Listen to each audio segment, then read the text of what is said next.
Hola, hola, soy Malak, espero que estén súper bien. Acá les traigo las clases en Diablo 4 y las opciones para jugadores. IGN hizo una entrevista a dos desarrolladores que no estaba disponible en español, así que la tomé, la subtitulé y añadí un poco de comentario. Espero que les guste. ¡Vamos!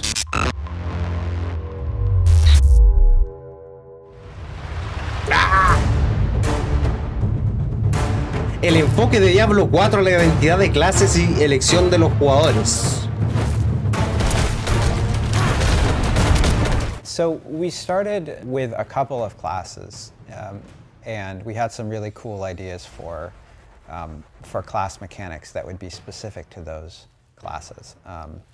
And it proved to be very compelling, not just in terms of the gameplay of the class, but also, you know, if you're playing a barbarian and then maybe you're grouped up with a sorceress, and the sorceress is using her class mechanic, it really, you look at that and you're like, oh, well, there's lots of really interesting gameplay there that I could check out, you know, in the future. Maybe la gente no dice eso. Un jugador no dice eso, jamás diría eso. Sobre todo, estos juegos como que...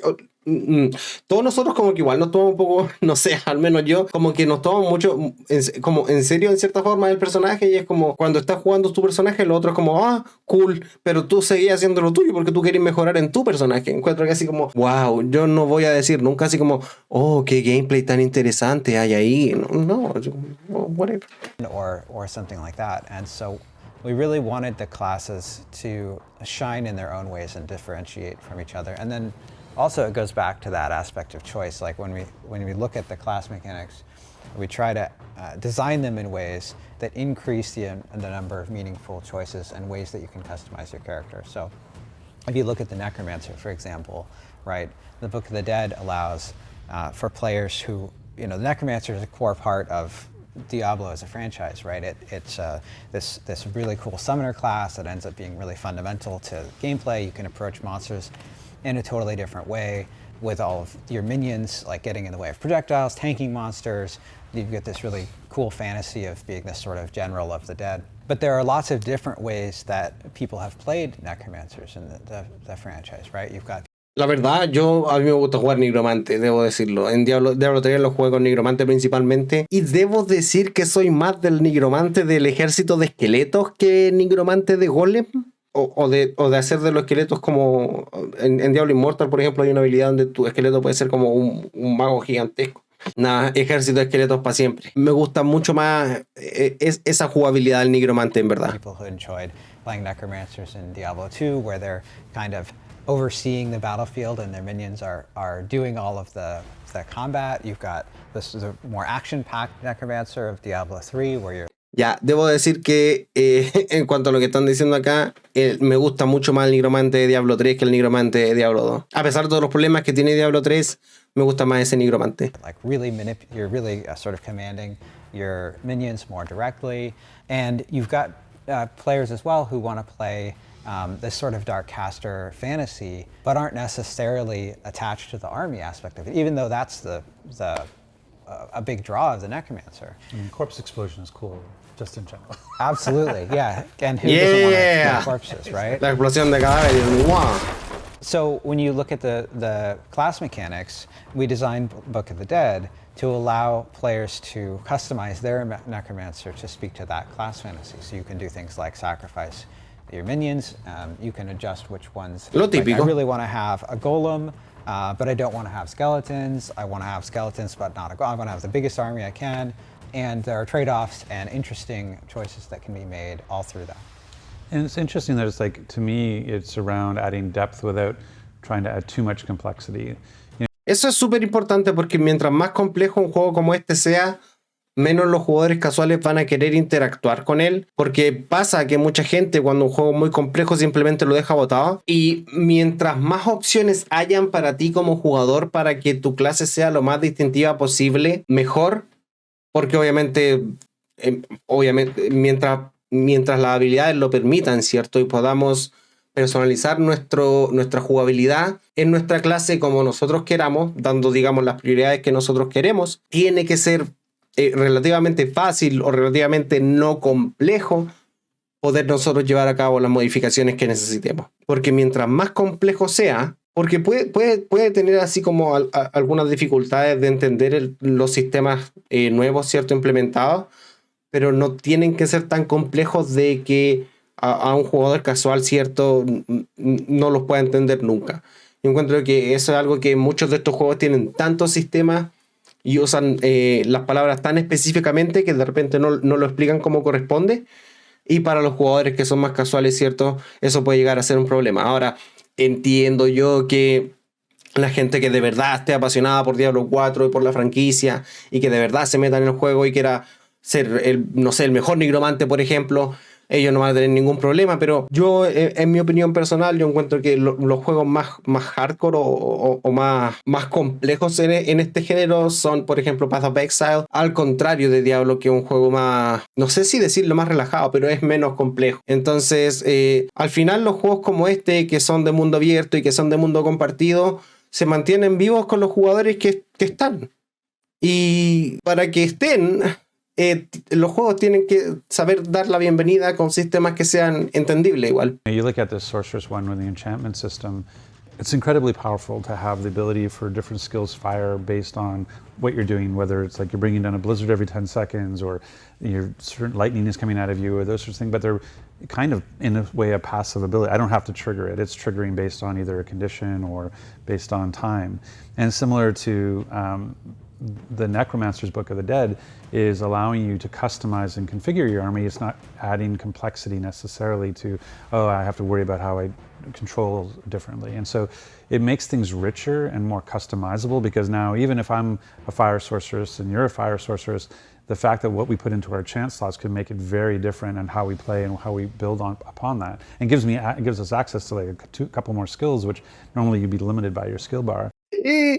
Esto vuelve un poco a lo que hablaba yo delante sobre cuando ellos mencionan la apertura a posibilidades. Pucha, igual va a haber, igual yo creo, me gustaría que no, para motivar justamente la variedad, pero igual va a haber una meta, igual va a haber una hechicera de fuego que es objetivamente la mejor hechicera de fuego porque va a haber alguien con un Excel y con una calculadora científica al lado sacando todos los cálculos de todos los números para determinar cuál es la mejor hechicera de fuego. Entonces, la gente que esté más enfocada en llegar a la mejor, en min-maxing y todo eso, probablemente sean todos iguales, sino muy parecidos.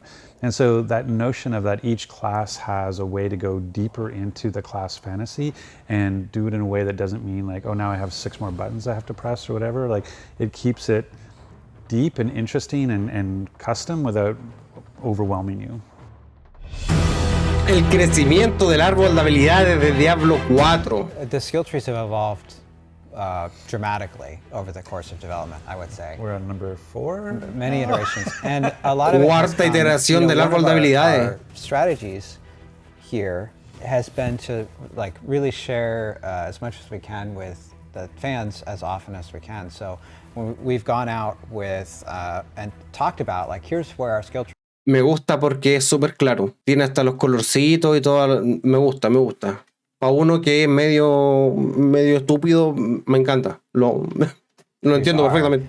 In our, in very like our log updates and like when we go to show off the game, and we've gotten lots of feedback like I want to have more choices, or I want to have lots of other options. And so out of that have come like a number of revisions to the skill tree, both for making it clear how you can progress through it, making it work for new players, and ways to increase the depth. And that's where we get into the Paragon system, which comes online as you level up and get into the higher levels. And we've really tried to hit that sweet spot where we're providing all of the opportunity for choice while not overwhelming players who are looking at this big map of skills and asking where to start, right? I love theory crafting. That's one of the things that draws me to these types of games is how do I make a build? How do I set up skills? How do I make things work together? And you want a lot of depth there so that you have a lot of choice, so we're not just making the same build all the time. Like, we're both fire sorcerers and we know exactly what skills we're using, and so you want enough choice there that you can kind of customize it, make it feel unique to yourself, but not, There's games where you would go into it and you go like, oh, that's way too complicated. Pasa. Just go look up a website. Tell me what I have to put in. Yo hago eso. You know, the old days, and I'm old enough. I used to print it out and bring it to my thing and go like, okay, put a node here, put a node there, you know, and I was just making somebody else's build because the way you made a build was so complicated. Yo hago eso, pero yo hago eso en los juegos. Bueno, ahora ya no tantos juegos tienen eso, pero cuando los juegos tienen asignación de puntos individuales a cada uno de los stats, yo busco al tiro una build que sea como la mejor posible para lograr lo que yo quiero. Por ejemplo, no sé, si estoy jugando, digamos, con un bárbaro y quiero saber cuál es la forma de construirlo con la mayor cantidad de fuerza posible, voy a irme a internet, voy a buscar bárbaro mayor fuerza build y voy a copiar todos los números y asignar todos los valores de acuerdo a como estén ahí, me da lo mismo. Pero me gusta el enfoque que le están dando de querer lograr que haya más opciones disponibles y que haya más opciones viables. I couldn't feel like I could own the theory crafting, and that's, I think, a line that we've been walking, is trying to make sure that you have lots of choices, both active and passive skills, but is still sort of grokkable, that you can go and theory craft yourself and you can still create your own build. And I think as a player, like when I first came to the D4 skill tree, I felt that notion of that, what I talked about with the equation of that progression of D2 is, I really feel the D2 skill tree, that notion of inherited, you know, there's an inheritance there from skill to skill, that you can take certain skills that impact other skills, and so you can kind of build on top of them the way that you used to be able to do in D2. And so I think that's really that notion of that, the richness of the progression that was in D2, I feel that richness in D4. You talked about skills, connecting to other skills and building off of them.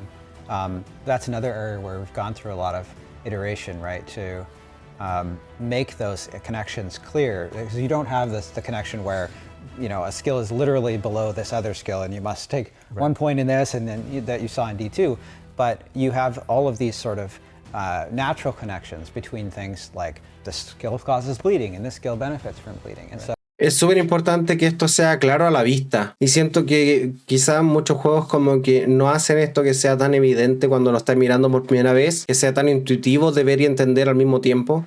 Encuentro que yo, al menos en mi opinión, y por un tema igual de accesibilidad, así no todos somos tan versados en este tipo de juegos, ni pasamos tanto tiempo jugando este género, encuentro que es mucho mejor que esto sea lo más intuitivo posible, que una cosa de verlo y ya estamos claros de más o menos qué está pasando. So we've built this skill tag system. We've authored this ability to search the skill tags so you can highlight nodes that are related to that, and so you can sort of see how these things are interconnected and sort of assist the player in like, oh, there's some really cool interactions here to check out. Yeah, give me all the skills that have bleeding in it, you know, or would benefit bleeding, and then you go, oh, okay, I didn't know that one was going to help it. Me gusta cómo funciona el sistema de reasignación. So you can respec point by point. You can directly in the skill tree for gold, and that gold cost ramps up at some rate as you level up. So as you more clearly define your build and like get more things that are associated with it and supporting it, it becomes a little bit more expensive to respec, but still doable. Encuentro que eso es súper bueno, la posibilidad de reasignar todos los puntos de habilidad que adquieras, porque muchas veces pasa que quizás tenemos así como una idea de cómo queremos construir nuestro personaje, pero a medida que vamos jugando quizás nos podemos encontrar con equipamiento, con armas que nos pueden quizás guiar a otra visión de construcción del personaje. Y es bueno que tengamos la opción de poder reasignar puntos para acomodar nuestro modo de juego si es que sucede esto de que cambiamos nuestra visión del personaje. Porque, por ejemplo, digamos, estoy tratando de construir un bárbaro ultra tanque que aguante demasiado, pero encontré mucho equipamiento que me potencia mucho la fuerza, digamos. Entonces quizás podría cambiar mi modo de verlo y quizás irme por el otro lado de hacer una construcción mucho más ofensiva, ya que tengo el equipamiento que me está potenciando, ¿cierto?, esa opción en lugar de esta otra que tenía en un principio vista. Siento que es una muy buena opción, la verdad. Me gusta, porque yo soy muy estúpido, entonces yo me voy a equivocar. Yo lo voy a hacer mal, lo sé. Me sirven estas opciones a mí. So those choices have meaning, and at the early part of the game, it's very, very inexpensive, very small gold cost. So you feel like, oh, like I'm going to try this skill. Like, oh, I didn't like that skill. I'm going to try this skill. Or like, oh, that skill looks exciting. Let me try this, right? And you can go back and forth really freely. And you can also do full respec at any point as well. So you know, a lot of as you build out the skill tree, you have things that unlock based on other nodes that you've chosen.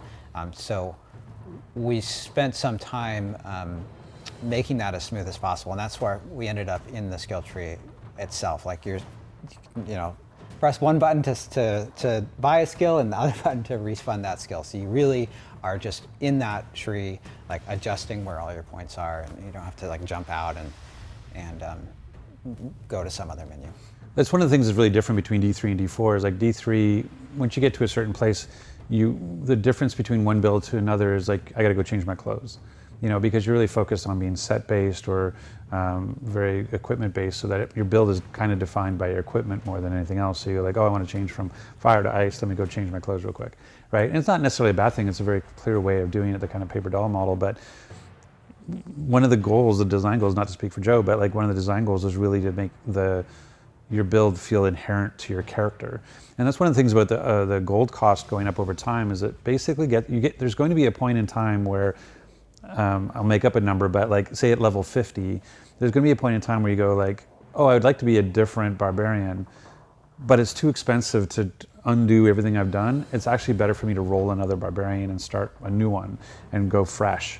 And we wanted that notion that like with each level you progress down a character, you're kind of becoming more and more attached to it and getting more and more sort of settled with it, so that you're not just going, okay, I'm level 65 and now I'm just going to change my clothes and become a completely different barbarian, you know. So Ya, ok, ahí no sé. Si el juego te obliga a que por querer cambiar o probar otro tipo de construcción o otro tipo de visión para tu personaje, la única forma viable realmente sea hacer otro personaje y jugarlo todo de nuevo, yo al menos no me voy a hacer otro personaje. Y en cuanto a los costos de oro de reasignar todos los puntos de habilidad, me pregunto yo, por ejemplo, si vas muy avanzado, digamos que terminaste la campaña y terminaste la campaña, digamos, en nivel 50. ¿Cuánto cuesta reasignar todos los puntos de habilidad? Digamos, si es que quisiera hacerlo y durante la campaña voy a ganar todo ese oro. Asumo que sí, a menos que quizás mientras, por ejemplo, al nivel 50 el costo sea demasiado alto en oro y tengamos que farmear y farmear contenido solo para cambiar los puntos de habilidad. Quizás habrá que esperar a ver cómo va ese balance de los costos de la reasignación de los puntos de habilidad. Cheap in the beginning, so lots of experimentation. Do I like fire? Do I like ice? Do I like lightning? Yes, no, turn it off. And I also love the fact that you can get skills through equipment, that you can access the skills before maybe you would even be able to from a level perspective and go, oh, I picked up this skill on my sword or my boots and I'm going to go try it out and see if I like it or not. So I love that ability to go in and buy a skill and feel no regret in paying for it with in-game gold to get rid of it. Eso es súper bueno porque a mí por lo menos me ha pasado que de repente veo una skill que en la teoría suena espectacular y después cuando voy a jugar y la ocupo no es lo que esperaba. Entonces me gusta esa idea de que el equipamiento te pueda de repente dar habilidades que puedes probar si es que quisieras para saber bien si es que le va a asignar puntos de habilidad o no. But then, wow, once you get up there, you're level 90, you're going like, I think I'm just going to, I think I'm not going to try to spend a million, whatever it's going to be to undo all these skills. So I love that sort of sense of, I don't know, hardening cement. It's like over time, there's a sense of permanence that starts to happen the further deeper you go into that character. O sea que en el fondo lo que él está diciendo es que de verdad va a ser caro mientras más nivel seamos. Porque de acuerdo a con la analogía que él usó de cementar, eso quiere decir que mientras más alto nivel tengamos, la idea es que nos apeguemos a nuestro personaje y estemos como casados con nuestro personaje y no queramos cambiarlo. Me intriga eso, me preocupa un poco que los costos no vayan a ser tan altos cuando lleguemos a un nivel alto.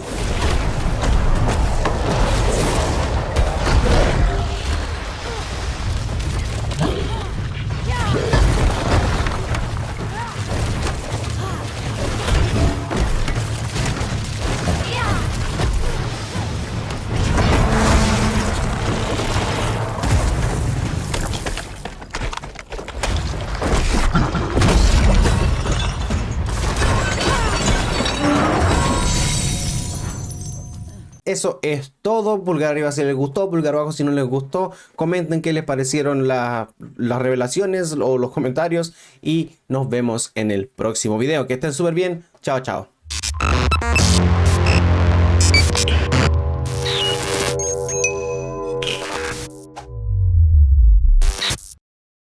Eso es todo, espero que les haya gustado. Pulgar arriba si les gustó, pulgar abajo si no les gustó. Comenten qué les pareció. Hay una lista de reproducción con todos los videos separados, ¿cierto? Y un video completo con todas las entrevistas. Así que si les interesa pueden ir a ese contenido y nos vemos en el próximo video. Chao, chao.